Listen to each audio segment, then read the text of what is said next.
What is up, everybody? Liam Murphy back. Going to be doing a DFS breakdown. Going to change things up this week.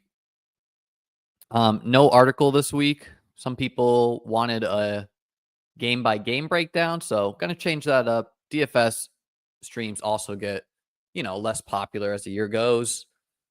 And over at beatbestball.com, I am primarily a best ball company. Any in-season coverage, just really bonus. We'll be back for the best ball playoffs, though, which is coming in soon. Had a great game last night between the Ravens and the Bengals.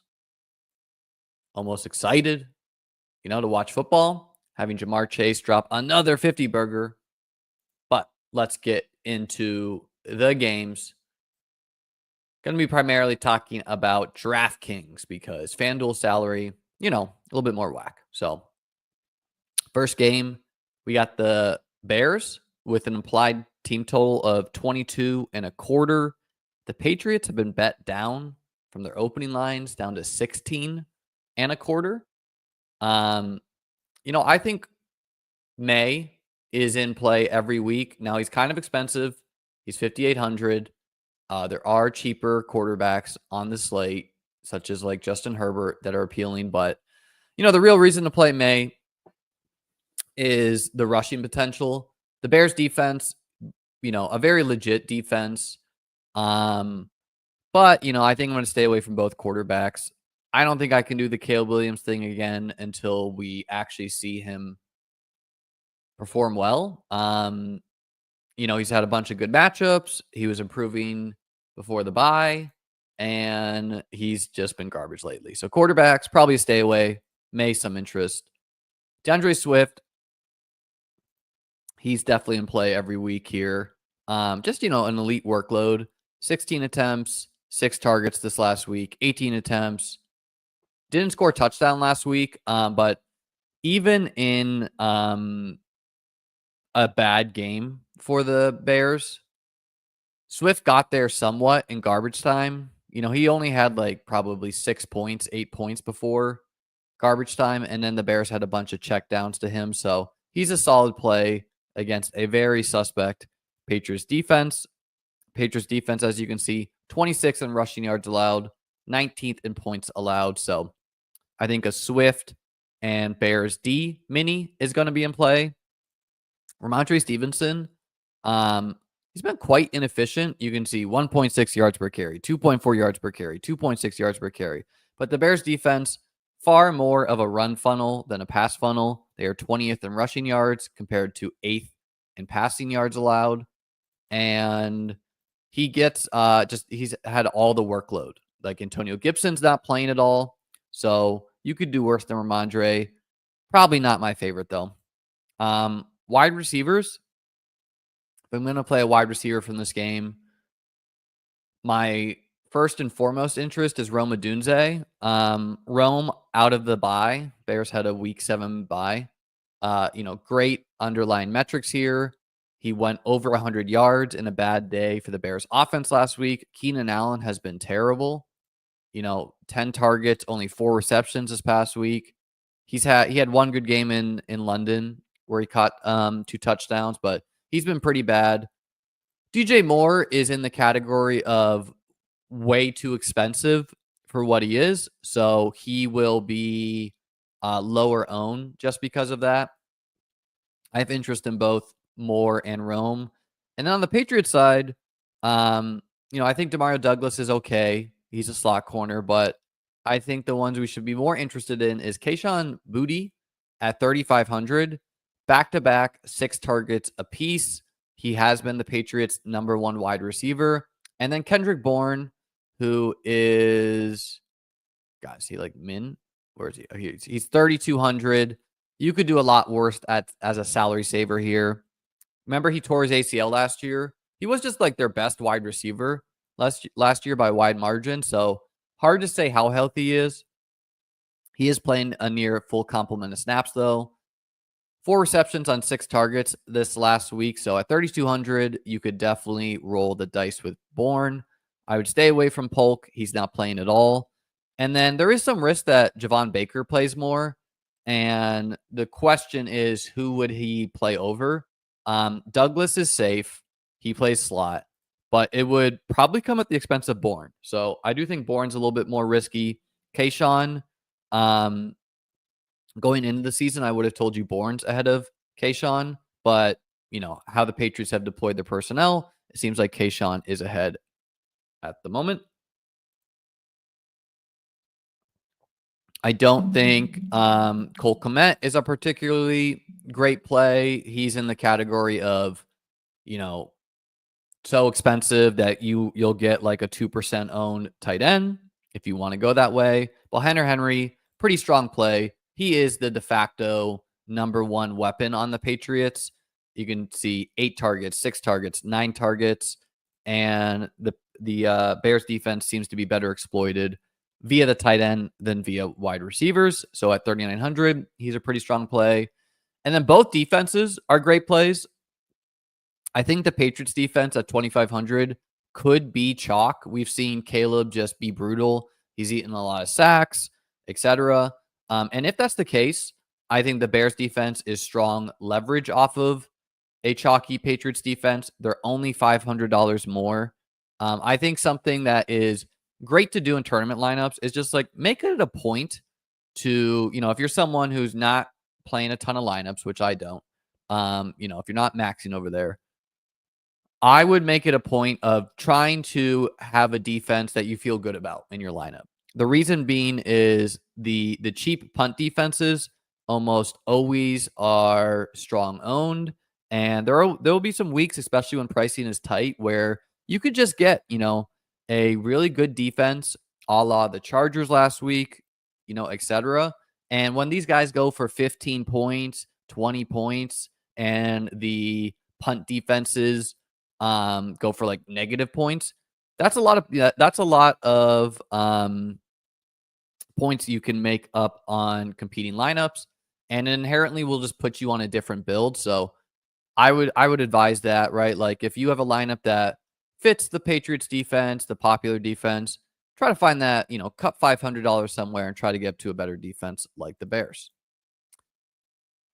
Bills at Colts. Josh Allen definitely in play at 7,700. I will say though, Josh is not running as much this year. It is something I said going into the year is the Bills do not want Josh eating a lot of unnecessary hits. And, if he's just going to give you 20 points, even 25, that salary is just way better used at, typically a running back or a wide receiver, a la Jamar Chase. If there is someone who breaks the slate, you are going to want them. And it's hard for Josh to break the slate by himself. Can he punch in 2 rushing touchdowns? Yes, of course. He had 1 nullified last week. It is a great matchup. The Colts defense is terrible everywhere. They're bad against the rush, 31st in rushing yards allowed. They're bad against the pass, 26th. And they're middle in ground against points allowed. I will say that the Colts defense has gone through a lot of injuries, and some of these rushing yards allowed is skewed due to the fact that, they played. We got to look at the Colts defense, I guess, to see this. They played like the Packers with Malik Willis. That was an extremely run-heavy game. They faced the Justin Fields Steelers. That's a run-heavy game. Joe Mixon got him twice. So they've had some run-heavy opponents, and they do have they are getting healthier everywhere on defense. Joe Flacco, not going to be a guy I'm interested in at 5,500. I mean, Justin Herbert is, I think, 5,200, right? Where it's just like, I don't know in what world I would want to actually be playing Flacco. If Herbert's going to be 20% owned though, and Flacco's going to be 1% owned, okay, that makes it more interesting. We just haven't seen any, not many quarterbacks have gotten there against the Bills D. Not many wide receivers have gotten there. So unless like the game script I see Flacco having a good game is garbage time, where the Bills D is just like playing prevent and just letting him rack up points. Running backs, I think Taylor and Cook are both interesting plays. Cook's a pretty strong play where, it is some question of like, okay, Cook or Ray Davis, what's the deal there? Ray Davis has been playing really well, but he's barely playing despite scoring a long touchdown last week. Ty Johnson's also getting in there. So Cook is always going to be a play for efficiency more than he is going to be for just raw touches. That being said, 10 carries, 6 targets last week, 17 attempts, 3 targets the week before. It really is just, does he score the touchdowns or not? He can get them in the air as well. So you can stack him with Josh if you want to do something like that. You can also play Josh Allen naked every week. Taylor, the Bills defense has been better against the run as of late. And when they don't need to worry about a team's passing attack, which the Colts don't really have a fearsome passing attack with Joe Flacco, the Bills have kind of shut down the run in those matchups, right? Like Achane had a great game. JT's not Achane, just not similar body types. But, Tony Pollard was big chalk against the Bills, and he didn't get there because the Bills were not worried about the Titans, of course. So if you're not converting first downs, it's hard for your running back to be a good play. Ken Walker, I would just say, like, him not getting there against Buffalo was a little bit because DK Metcalf wasn't there for the Seahawks, so the Bills were not scared of Seattle's passing game. And then Seattle was also quite unlucky, and Ken Walker was unlucky, where twice, they got the ball down to like the 1 or 2 yard line, and then either like snap the ball over his head or whatever. A couple years ago, we did get the JT 50 burger against the Bills D, so it's possible. He's explosive. He's going to be very low owned at 7,500. And he's a risky play, right? Because if the Bills get up early, JT, he's not the biggest pass catcher, so you really need to get an explosive touchdown, if not 2 from him, to be winning tournaments. Wide receiver is an interesting discussion on both ends. Keon Coleman already out. That might be week to week. That might be long term. Amari Cooper, last seen in a cast, due to a wrist injury. So my intuition is he doesn't play. And if he does play, I think he will. This is Friday. I'm recording this around 1 p.m. But if he does play, he's going to be quite limited. That makes Khalil Shakir a really strong play. He's 6K. He needs to score a touchdown to actually win you a tournament, assuming it's a higher scoring week, right? Like, okay, he did get the 100-yard bonus against Seattle.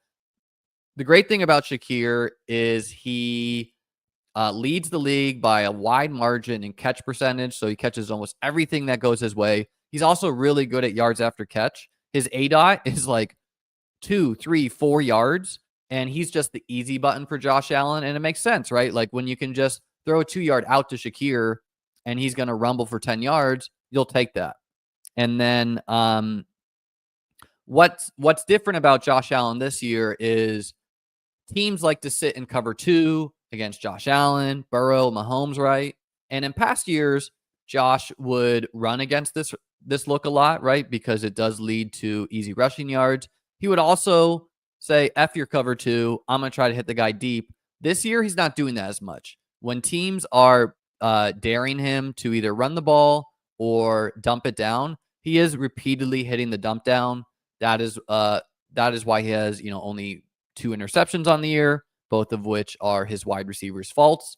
But he's been lucky that some weren't caught as well. So Shakir, a pretty strong play, especially if he's going to be somewhat low owned, but I could see him coming in pretty healthy ownership at 6K, with especially if Cooper's ruled out. I think you almost want Cooper to play if you want to play Shakir, with the reasoning that he will A, open the field, and B, he will hopefully make Shakir less popular. Josh Downs on the Colts is really the only wide receiver I'd want to play from the Colts. I think JSN against the Bills is like roughly what you can hope for. He went 6 for 60. Now, Downs can get there in garbage time. Bills have a all-pro slot corner, Teron Johnson, so that's not the best for Downs. The Colts also played an extreme amount of 12 personnel against the Vikings last week, which meant Downs did not run as many routes. And I think that has more to do with the Vikings defense being a blitz heavy defense, and also because Joe Flacco not mobile compared to Anthony Richardson. Just absolutely a shame we're not getting Richardson versus Josh Allen, by the way. Pierce, he is like way too expensive for what he is. He's $5K. So sure, if you want to play a 1% owned guy, you can go for that. Mac Hollins, you gotta be brave to play this. Not for me, right? Like to win you a tournament, what's he need to do? He needs to go like this stat line, but catch 3 touchdowns, right? He is only 3,300. Curtis Samuel, he might play. Again, he's been dealing with turf toe all year, so I don't think I can do it even at 3,300. But if he is healthy, it is interesting. I don't think you can play Adonai Mitchell. He barely played. He's been doing boneheaded stuff. And then, Cooper, if he does play, he might be very low owned. I probably won't do it, but if you're playing the $20 Millie Maker, you can do worse. Tight end, Kincaid definitely in play. I think people are not going to want to play Kincaid at 5K, right? George Kittle, 5,800, much more appealing. Evan Ingram, 5,300, much more appealing. So I'm definitely going to roll out at least one Josh Allen, Shakir, Kincaid double stack. Probably better in theory to do a single stack, but he's 4,500. He got a career best 10 targets last week. Only caught 4 of them, so not his best week production wise. But he has some really strong underlying numbers, his targets per out run, etc. And with no Coleman, probably no Cooper too. It's Kincaid and Shakir are the top guys in the passing attack by far. And it makes Cook a little bit better of a play. He should get more targets as well.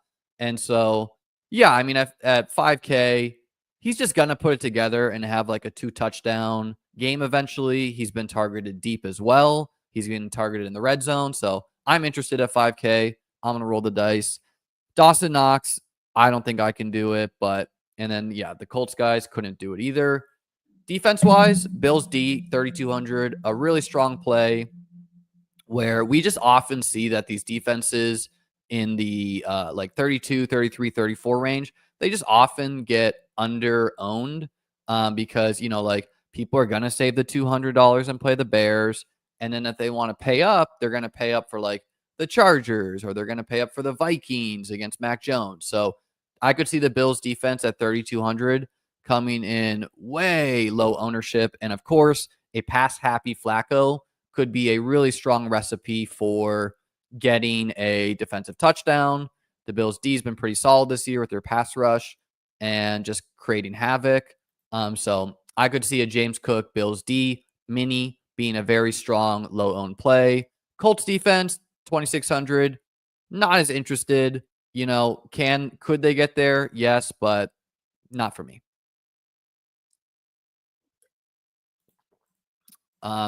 Moving us on to Minnesota, Jacksonville. A lot to talk about in this game. Sam Darnold, 6,200. He's playable, but it's just tough.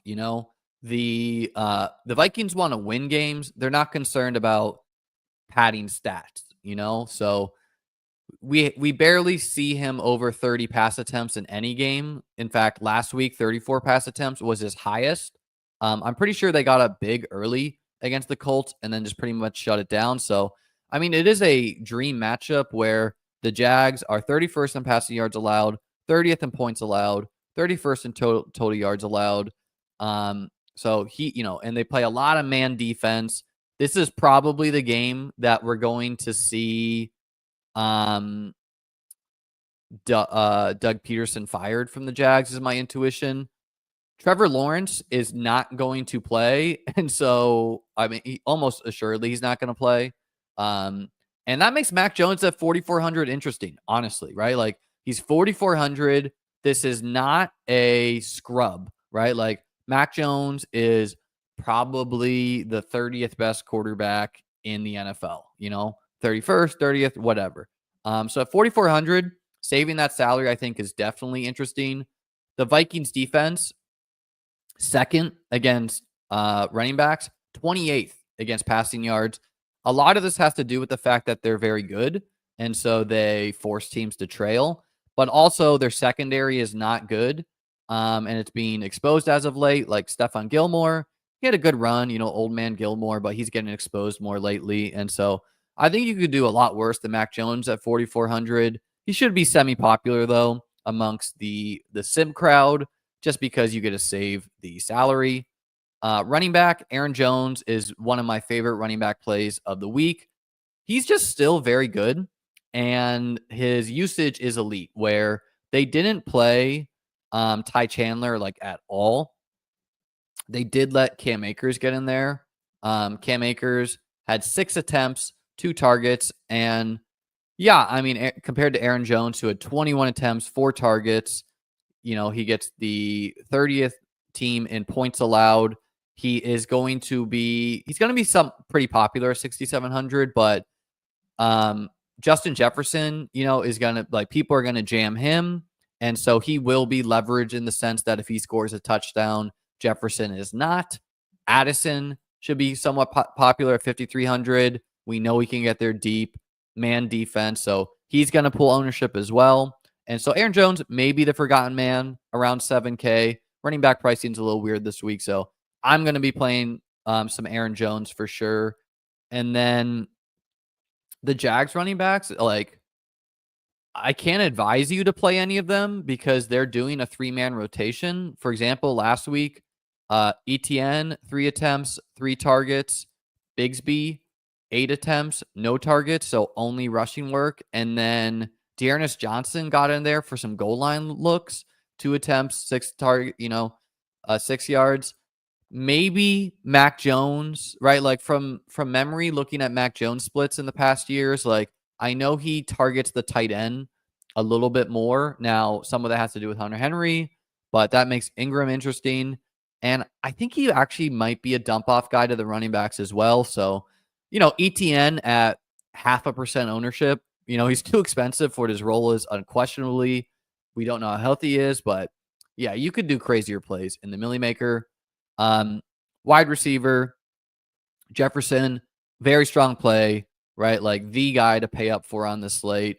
He is the most expensive player for good reason, but very, very, very strong play against man-heavy Jacksonville. He, as far as I joke on Twitter about Chase versus Jefferson. Jefferson's just incredibly consistent. So, at worst, you're going to get 20 points, which is nice. Now, to actually win a tournament and him be the reason why you're winning the tournament versus just being okay, I won, but it was just because he treaded water. He needs to actually score 40 for you. And, he's never scored over 40 points in his whole career. I actually pulled his best games. His best games were 39.6 PPR points, 39.4, 37.2, and 36. Now, that doesn't include the DraftKings bonus, so those are over 40. But yeah, he's a very consistent walking 20 points. He's probably going to be closer to 30, and then he'll just need to get an extra touchdown or an extra long reception to actually get 30 for you. Brian Thomas Jr., he's 6,600. He was barely used last week. There were questions on his health. It didn't impact his playing time at all. And so I still think he's fine best ball wise, but going to be tough to pay up for Mac Jones's weapons. Gabe Davis, definitely unplayable. Addison, a strong play. He should get solid ownership at 5,300. Jalen Naylor, not for me. He keeps on he's kind of like their Andre Yoshivas, where he gets touchdowns here and there, but no. Parker Washington, just because of the salary savings, I think is a strong play. We saw him smash several times last year without Christian Kirk, so he's 3,900. You can roll out a Mac Jones, Parker Washington, Justin Jefferson stack and go from there. 6 targets against Philly, 4 the week before, 40 yards each. So he's low key pretty good. So I'm definitely interested in him. I'm not as interested as these Tim Jones and crew, but for the tight ends, Ingram is a pretty strong play because I don't know how many people are going to be playing a 5,300 Evan Ingram with Mac Jones. But, 10 targets against Philly. He's almost certainly going to get 8+ targets this week. And we have seen Mac pepper tight ends in the past, so I quite like him. And then I can't really do Hawkinson myself. He's going to be fully healthy eventually, but 4 targets last week in his first game is a game against Jacksonville, the game that they're like, hey, let's unleash TJ Hawkinson and get him 10 targets. Probably not, right? Like this, they're probably going to win this game pretty easily. I also don't really want to play Josh Oliver. He is back-to-back touchdowns, but seems pretty random to me. And yeah, I can't. Bretton Strange, he had a stretch, but like they're not even playing him lately. They've been playing Luke Farrell as like a blocking tight end a lot. So I don't know. I think Ingram, I definitely Jefferson, Addison. You could play alone Brian Thomas if you are rolling out Mac Jones, and then Aaron Jones, very strong play. Oh yeah, and I didn't read the totals there on the Bills and the Colts, so sorry for forgetting, but the Bills Colts is 25.75 for the Bills and 21.75 for the Colts, which is somewhat high, like only a 4-point spread for Bills versus Colts. That game's in a dome, by the way. And then Minnesota, Jacksonville. The Vikings are 24.75, and the Jags are all the way down at 18.25. So no respect for them. Moving us on to Broncos Chiefs. Chiefs are sitting at 24.5, and the Broncos have a total of 17 points, which was both these totals have been bet down from their opening. Look, it's 6,600 Pat Mahomes. Now, the Broncos defense is very legit, right? Like they have allowed really no one to have huge games against them. But it's 6,600 Pat Mahomes. You could do worse in a game theory sense. I will say Tampa's defense is terrible, like very bad against the pass. And in that smash matchup, he scored 25 points. So it took a lot, and he didn't even, like 3 touchdowns, almost 300 yards. It's good, but it's just not like, oh, they're back, Bo Nix, 6K. I can't do this myself. I just don't think Nix and the Broncos are very good on offense. He is going to give you the rushing work. He'll catch a touchdown, apparently, as last week showed you. So he has gotten there a bunch of weeks. I just think the Chiefs defense is very legit. So not very interested in Bo. Kareem Hunt, one of the strongest running back plays on the slate. With the Broncos having a solid pass defense, it makes sense to just let Kareem Hunt get in there, get another 25 rushing attempts, in which case he should get 100+ yards. He should score a touchdown as well. They're playing Samaje Perine a little bit in the 2-minute drill, but that's not a big deal for Hunt. And then they're barely playing Carson Steele also. Hunt has gotten 27 rushing attempts, 22, 21, 27. He's barely used in the passing game, but I don't think you even care with the Chiefs' implied total versus a better pass defense than rushing defense. Again, I'm not interested on any of the Broncos running backs, just not for me. If I had to play one, I guess I'd do Jaleel, just with the idea that he's 4,500 and you suspect that the Broncos are going to be in catch-up mode, so should be some dump-off work for him. Wide receiver, DeAndre Hopkins at 5,300 should be very high owned, right? The whole world saw him smash in a island game where he did go 8 receptions on 9 targets for 2 touchdowns. He showed a connection with Mahomes. He did kind of slot into that Rashee Rice, Juju Smith-Schuster role. Now, I will say, he's obviously a good play, right? Like, I think he's cash game viable, but for tournaments, I'm not as interested. Like, I could just see him getting, 5 for 50, where it's like, it's a good day, but he doesn't score a touchdown. He might get matched up against Patrick Surtain, the lockdown corner from the Broncos. You know, him and Kelsey eat each other's work in the middle of the field. And, you know, I think it's just kind of dangerous to assume that Mahomes had 44 passing attempts last week. He's not been up there in his past games, right? He has had 38, 39, 39, right? So he has had a solid, but 44 in a back and forth a game, right? Like, how about the games where he's blown people out? Okay, 39 in a blowout against the Saints, 27 by winning by 10 against the Niners. This game was close. This game was close. This game was close, right? So all the other games have been close. I just don't think this game will be close. So I do think, you know, Hopkins, he's a strong play at 5,300.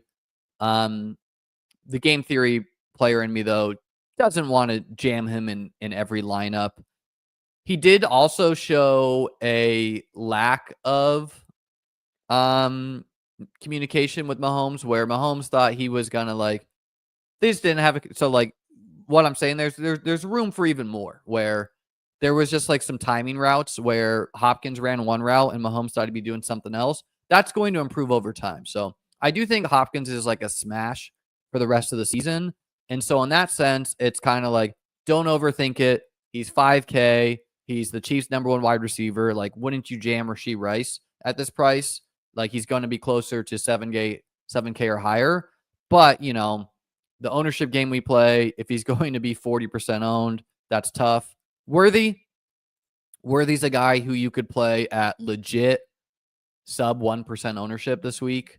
You know, I'm probably not going to do it, but no one else is too. And yeah, he can get there. He can get there on like 3 targets, right? So Sutton, I'm also not interested. He has had 11 and 10 targets, but the Chiefs' passing defense is far different than the Panthers and the Ravens. Juju Smith-Schuster might play as well, which does complicate things a little bit for Hopkins, right? You want Hopkins in the slot to avoid Surtain a little bit. You don't want him to be playing outside, and Juju moving to the slot. I'm not interested in any of the other Broncos wideouts either, although they are cheap, right? So, like, whoever you could play, Little Jordan Humphrey, you could play Troy Franklin. They're playing like legit 6 dudes though, so just not for me. Tight end, Kelsey, he's 6K. If Hopkins is going to be like 40% and Kelsey is going to be like 3%, you know, I'm way more interested in Kelsey. He's only $700 more. And he's had really strong target totals, 12, 16, right? So he's still not quite the Kelsey from old, but he's going to have some 30-point games here soon with these amount of targets. Noah Gray, you could play as like a pure punt. He, you know, he's averaging 5 points per game, so he could get there, but not for me. And then, yeah, I'm not interested in these Broncos guys either. And then Chiefs defense, very strong play. Probably my favorite pay-up defense, honestly.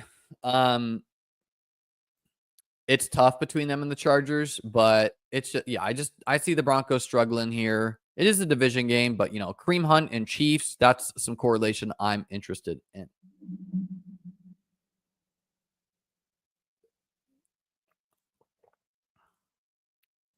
Moving on to the Falcons and the Saints.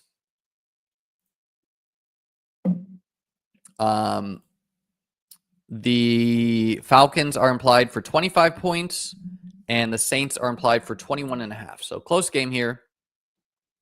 Kirk Cousins, definitely playable, 6,700. Last time he played the Saints, he did go for only 9 points, but the Saints have lost like legit 15 dudes probably. So he's playable. He's going to be quite low owned at only 6,700. The Saints have been terrible everywhere recently on defense, but running backs particularly have been smashing them. They're 27th against the pass, 25th against the rush. They just fired their head coach. They also were sellers at the trade deadline, getting rid of Marshawn Lattimore. So Derek Carr, though, at only 5,300, he's a pretty strong play. The Falcons, just very mid defense. Their pass rush is not impressive at all, and so it gives quarterbacks a lot of time.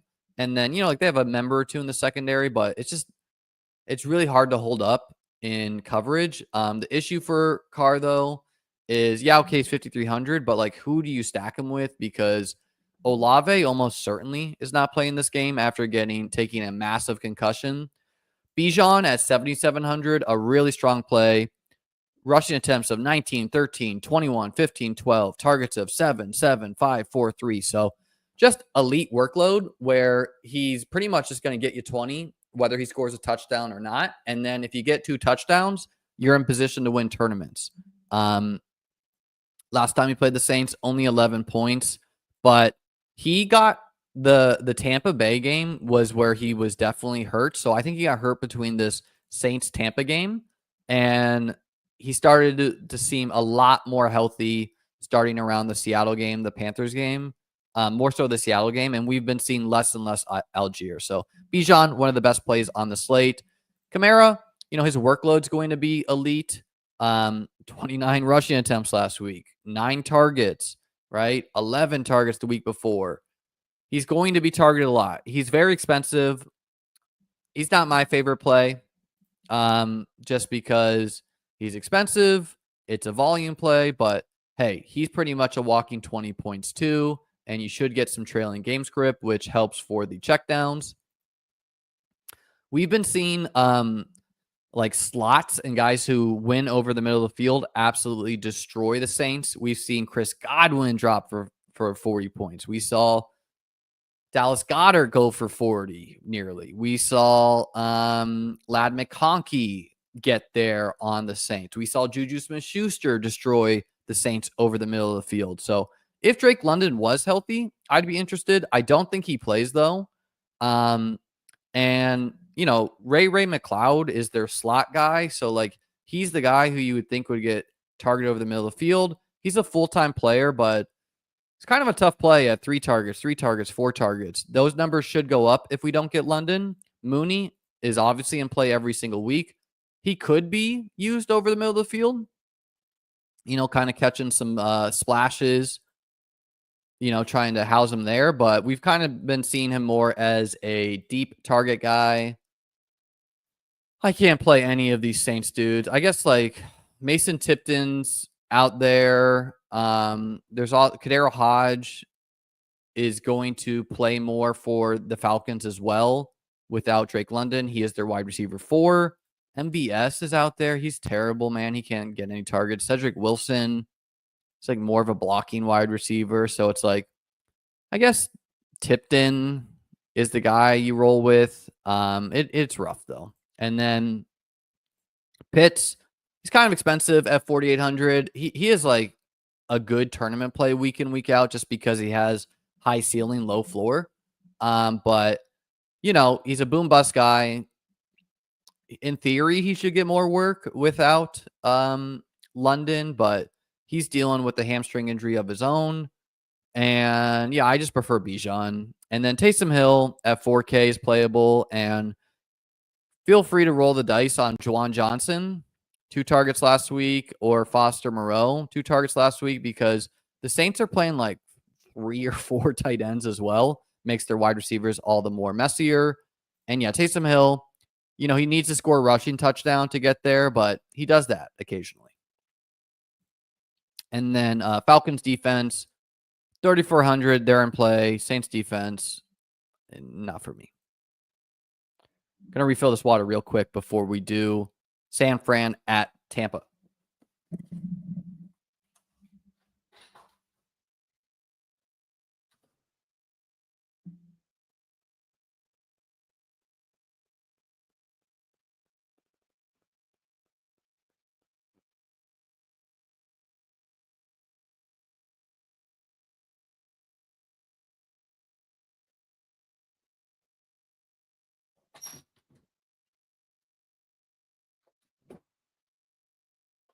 All right. Sorry about that delay. San Fran, Tampa, definitely a very interesting game. San Fran implied for 28.5 points, one of the highest totals on the slate, probably the highest.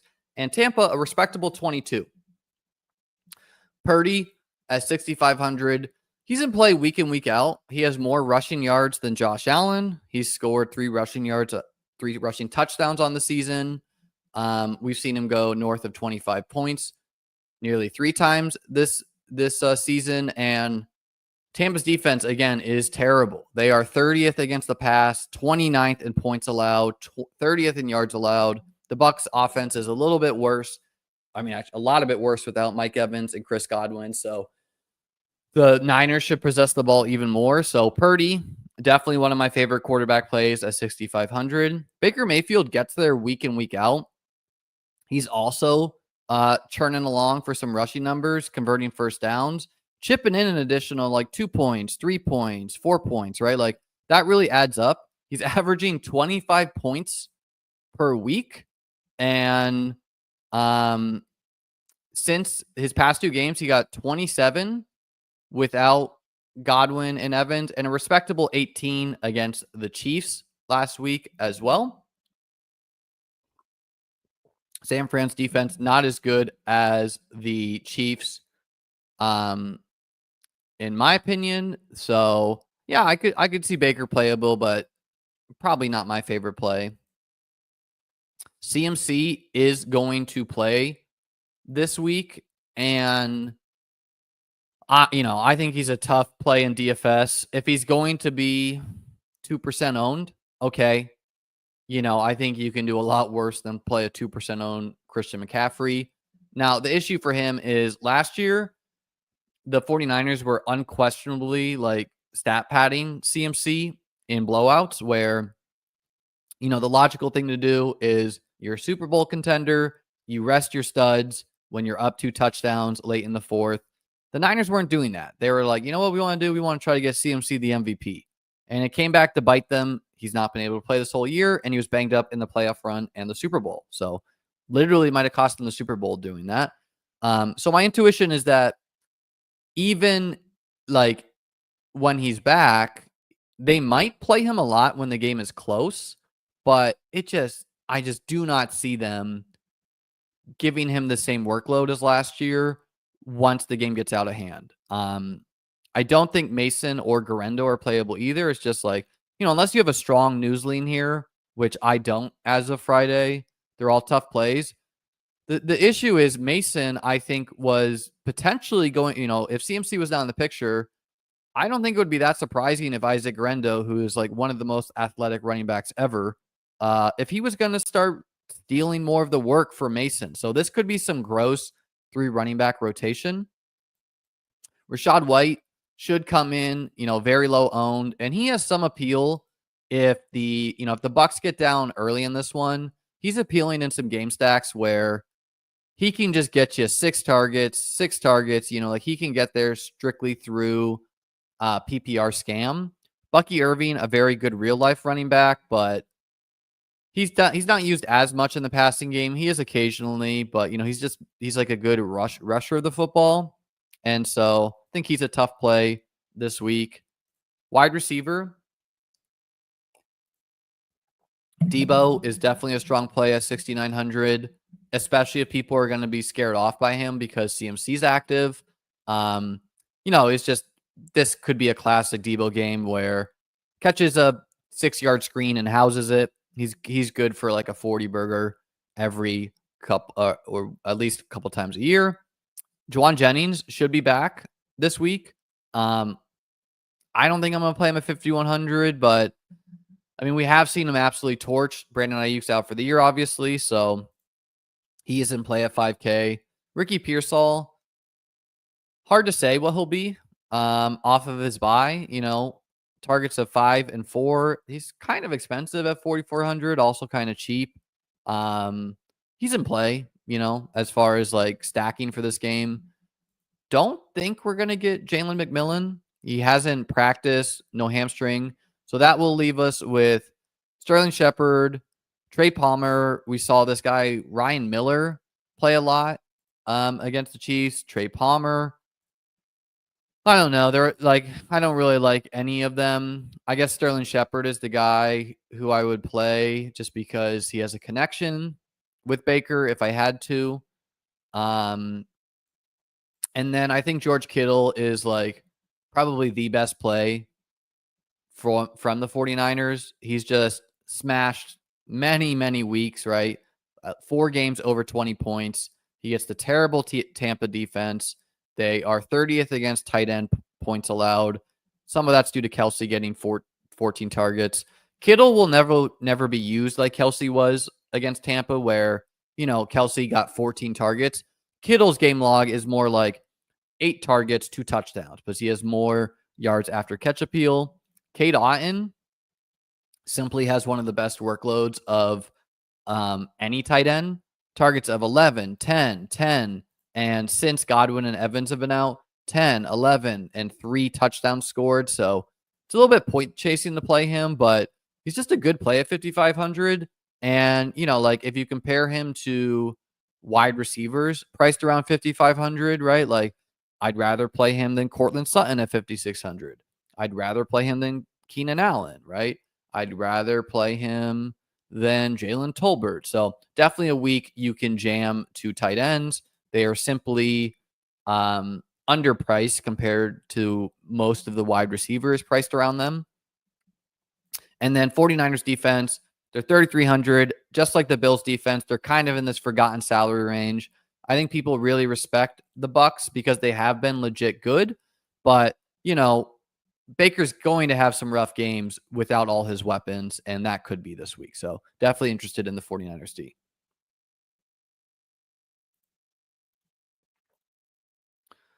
Moving on, we got 4 more games to get through here. Pitt at Washington. Washington, 23.75 implied team total, and Steelers 21.25. So showing respect to the Steelers here, where they're only 2.5 point underdogs. Of course, this game I think it's actually at Washington, which is somewhat surprising that they're respecting them like that. If it was at the Steelers, it would make sense. But yeah, they're showing a lot of respect to the Steelers. So Jaden Daniels, 7,500. He's in play week in, week out. He's especially a good play when he's going to be low owned, which this week makes some sense for that, right? We got Josh Allen should be more popular. Jalen Hurts should be more popular. And then people are going to want to just pay down for guys like Herbert we're going to get to. They're just not going to pay up at quarterback as much. And so if you can get a 5% owned Jaden Daniels, that sounds appealing to me. Against a strong pass rush, we could see Daniels rush even more. And then Russell's been legit good since he's been playing, right? 264 yards against the Jets, 280 against the Giants, another respectable team.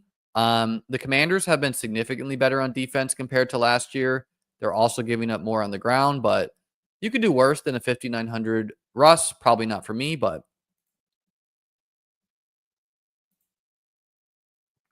Brian Robinson has not practiced as of today, so he might be a no-go. If he does play, he's going to be, 1% owned. It's a risk to play him. He's not that involved in the passing game. So you're going to need a stat line of 15 rushing attempts, 2 to 3 touchdowns to actually get there at 6,300.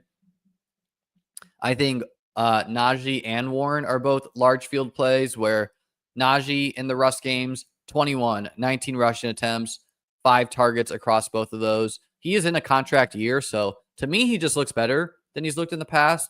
And again, Washington gives it up more on the ground than through the air, 28th in rushing yards allowed, 5th in passing yards allowed.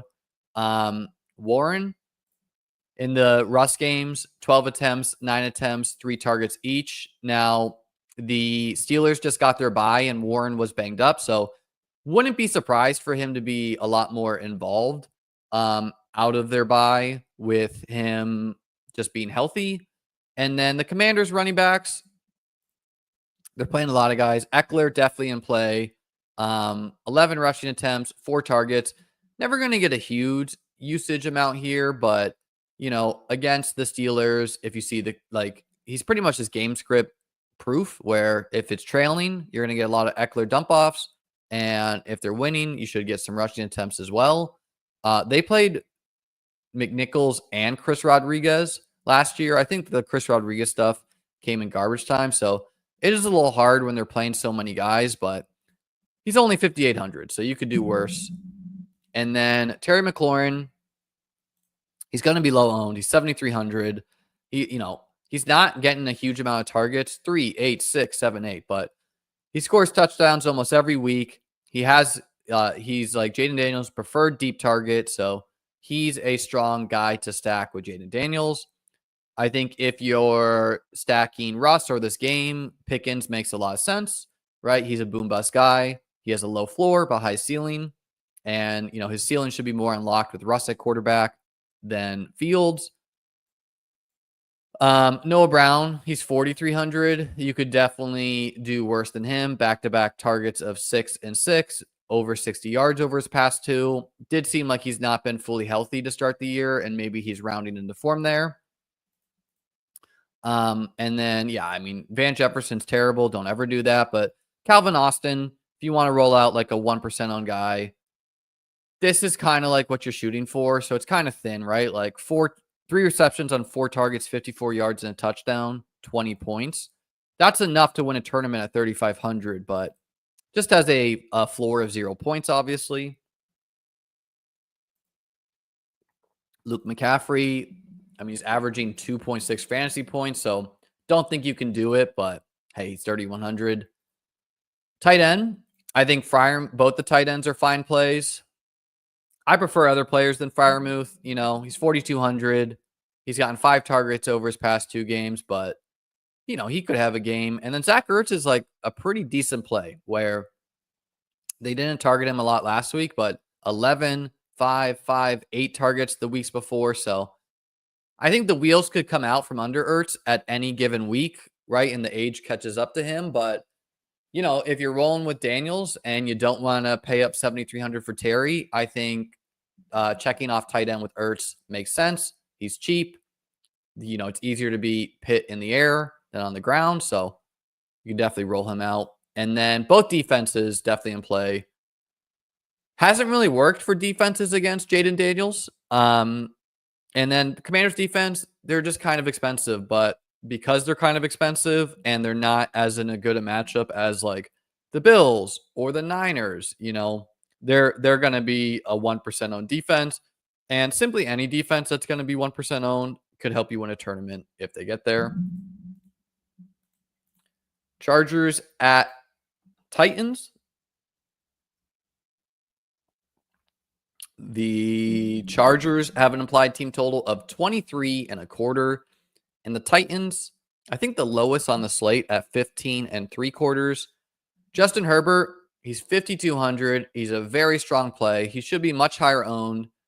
I jammed him last week at 3% owned, but the risk here is that if the Charger, like what happened last week is Herbert had almost all of these yards and touchdowns at halftime. And then what did the Chargers do? Well, they just ran the ball out to win the game, right? They're not trying to pad stats. They're trying to win football games. And so there is risk where the Chargers get up big early and then you don't get anything from Herbert the rest of the game. But hey, he's 5,200. He unlocks a lot of salary. The Chargers have been way more pass happy out of their bye because Herbert was simply just not healthy to start the year.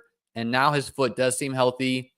No rushing production last week, but he did have 49 yards the week before. So he can break a run for you.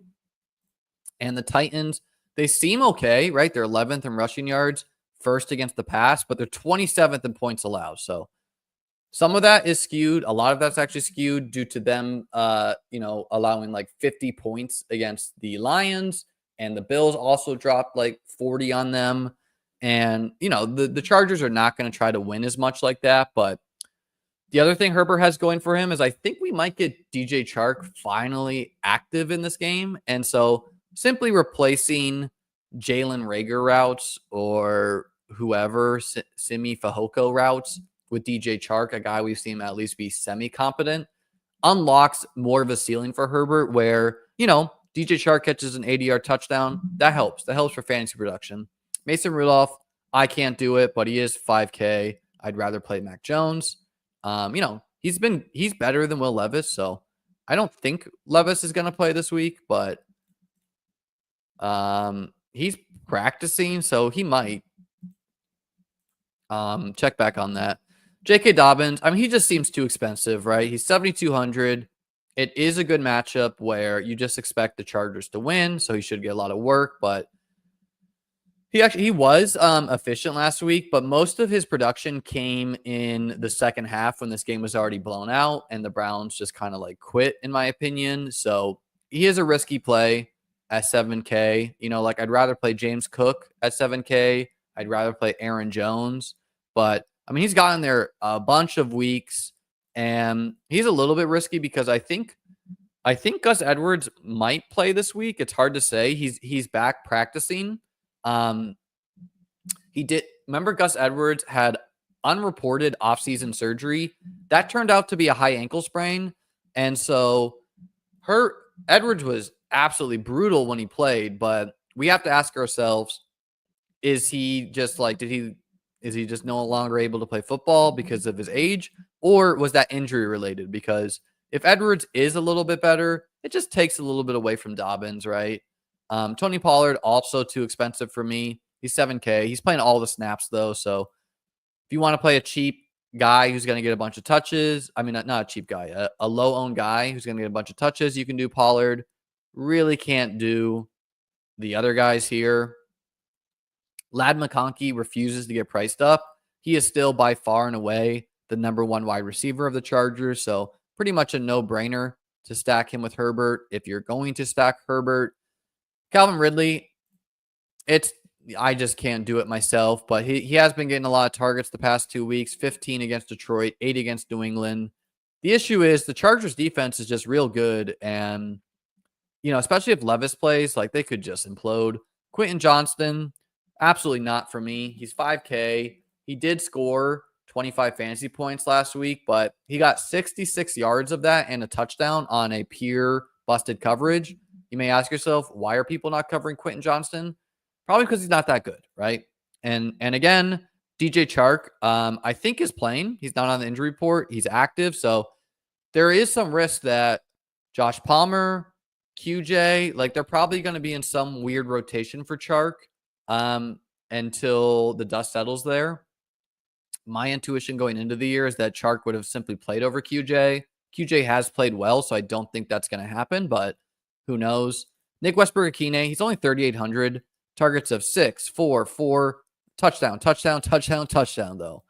So yeah, if you want to play a guy who just scores touchdowns, roll him out there. No, I'm joking, but he's 3,800. You could do worse. He is a big body type, so he's targeted in the red zone. He also can beat you deep, so you could do worse, but, tough defense to target. Josh Palmer, he's in the camp of too expensive for what he is, so he'll be low owned. He's just going to be sub 3%. So if that interests you, you want to leverage off some more popular Chargers pieces, you can do that. I will not, though. Tight end, Will Dissly continued to play a dominant amount of snaps last week. Hayden Hurst was back healthy, but barely played and barely got targeted. Neither of them got targeted, so he's a blocking tight end. Will Dissly's a blocking tight end, so I think this workload is more of a mirage, and Dissly is quite risky because you any week Hurst could be healthy, and they're just okay, we're gonna play our better receiving tight end.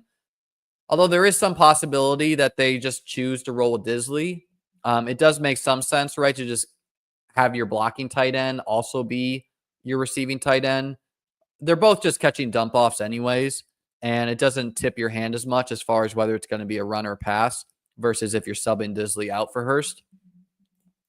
I can't play the Titans, guys, but you are welcome to. Chig, targets of 4 and 5. He is 3K. He's playing with Nick Vannett, though, and Josh Wiley's getting in there a little bit as well, so it's tough.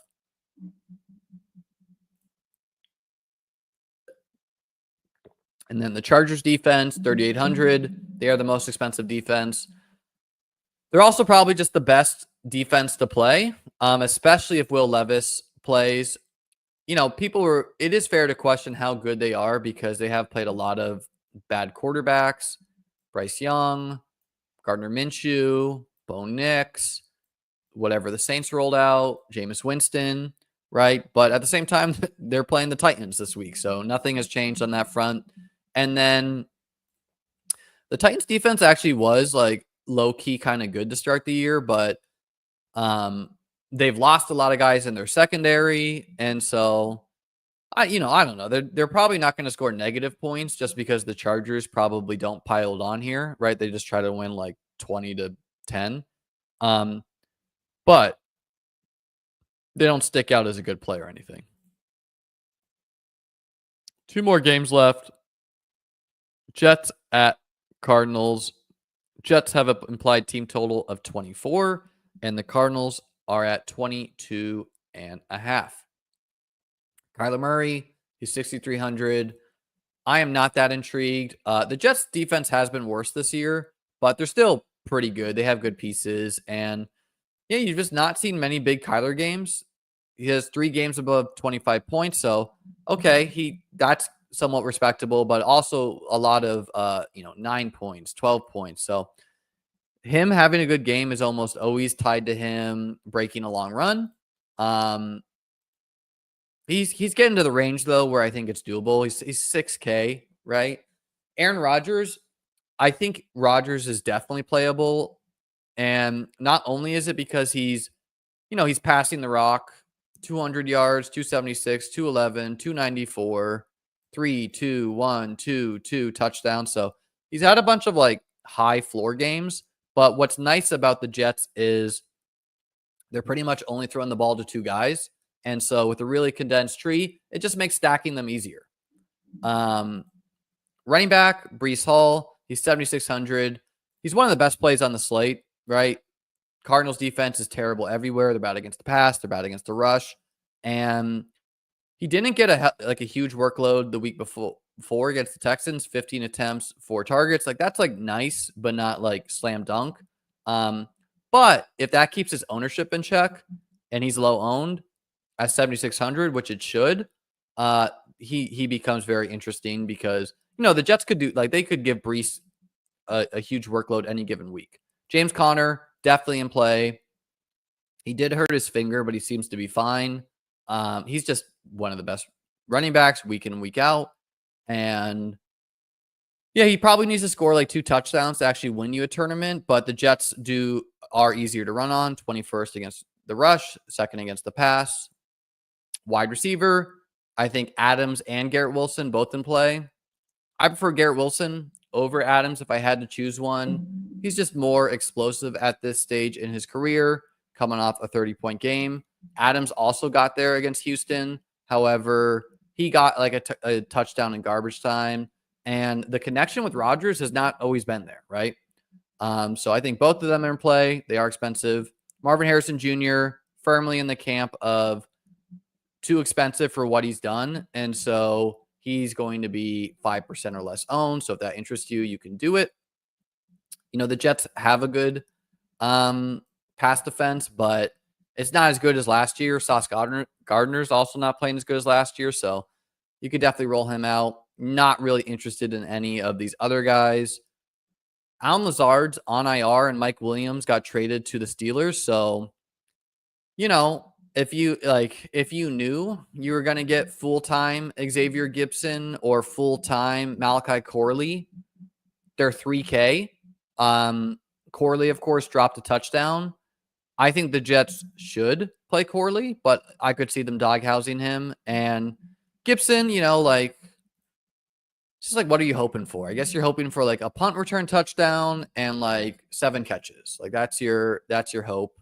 I don't want to play Michael Wilson. I don't want to play Zay Jones. I don't want to play Greg Dortch. McBride, a very strong play every week, 5,700. He's like probably their number 1 target. The Jets are also, tight ends get there easier than wide receivers. So I think you can roll a low-owned McBride out there. Conklin, he's just not very good, but he's 3,400, so you could do worse. And then both these defenses are in play for me. The Jets, they're 2,900. The Cardinals, they're 2,900. The Jets are a good unit, but, Aaron Rodgers at this stage of his career, he's just more likely to take sacks, more likely to throw a pick if he gets hurried. So I think they're both in play. Last game, Philadelphia has an implied total of 25.25, and the Cowboys have an implied total of 17.75. Prescott likely to go on IR means we're getting Cooper Rush, who's 5,100. I mean, I don't think I'm that interested, but if you're someone who like 150 maxes, you might as well have like a Cooper Rush, CD Lamb stack.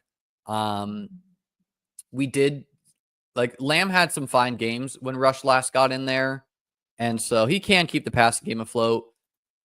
I would say Jalen Hurts is an interesting play at 7,800, but you're going to need to get the rushing production, which he's been shown. And then the bigger issue is that today, Nick Sirianni, the coach of the Eagles, was like caught in a lie that he said basically like Jalen Hurts has an ankle injury.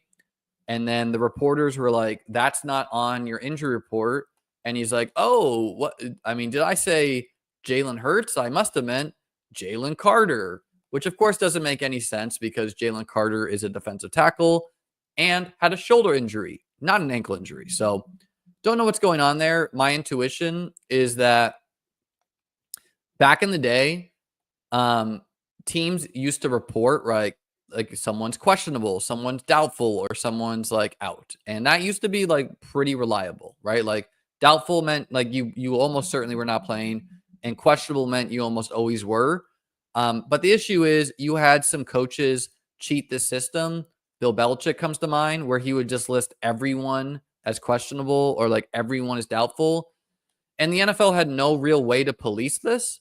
And so what they've done is they've been like, okay, fine. Like everyone just go ahead and lie, right? Like, because they can't police it. They can't make people be truthful. And so no one is being truthful, of course. Why would they, right? Like if Jalen Hurts is going to be limited, you don't want to tell the opponent that. That doesn't help you win football games. Saquon Barkley, one of the best plays on the slate. He should be very high owned, not only because it's a smash matchup. I mean, you can do whatever you want against the Cowboys. You can pass against them. You can run against them, but they are 30th against the run, 31st in points allowed. And we've just seen running backs get there week in, week out against the Cowboys. And now they don't have Dak Prescott.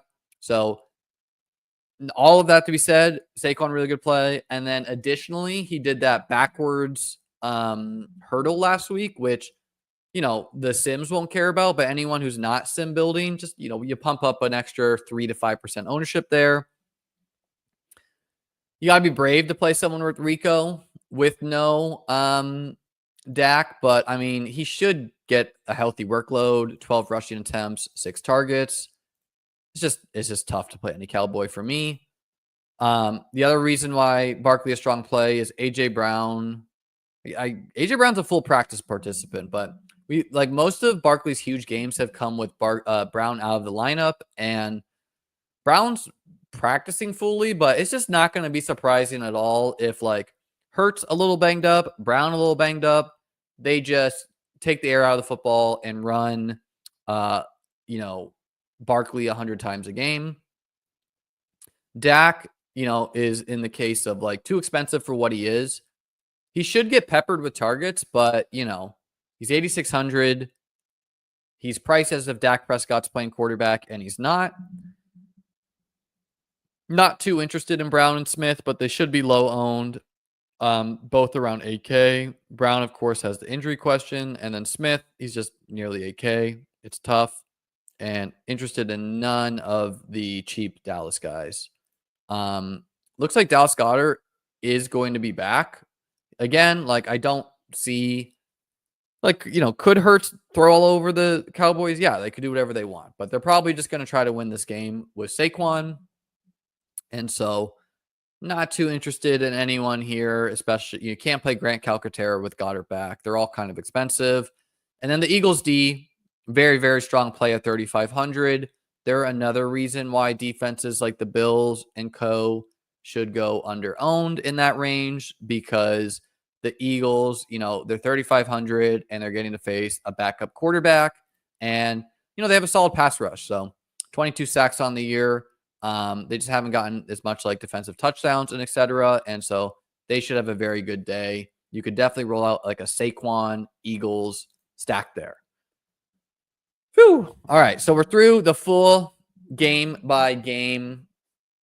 I'll end, I guess, with just some game theory thoughts. Like I think thinking through this is going to be a stars and scrubs week, right? Where people are gonna want, like, if they can, they're gonna want to make this work. So that inherently is gonna have them playing the Kendrick Bournes of the world, the take your cheap guy as you would.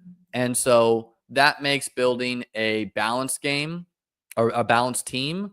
You're just not going to be competing against that many builds if people are going stars and scrubs. So building a team with a bunch of like 6K guys, a pay up defense, and like a 6K quarterback, seems appealing. I think week in and week out, you can play 2 expensive tight ends. And this seems like a good week to me where you really, like if you're playing them over Hopkins and Addison, like they're the only guys you need to dodge who are going to have strong ownership in that range. Favorite pay up option, it's probably Barkley for me over Jefferson, but the cheaper running backs like Swift is appealing at 6,500.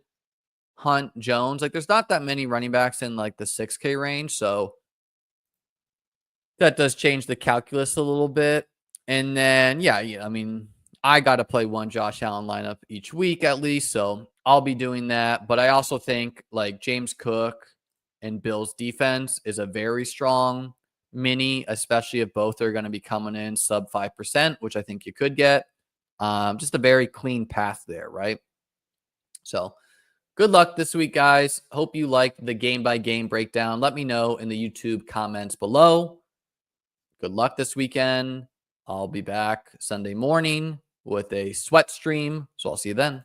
Peace out.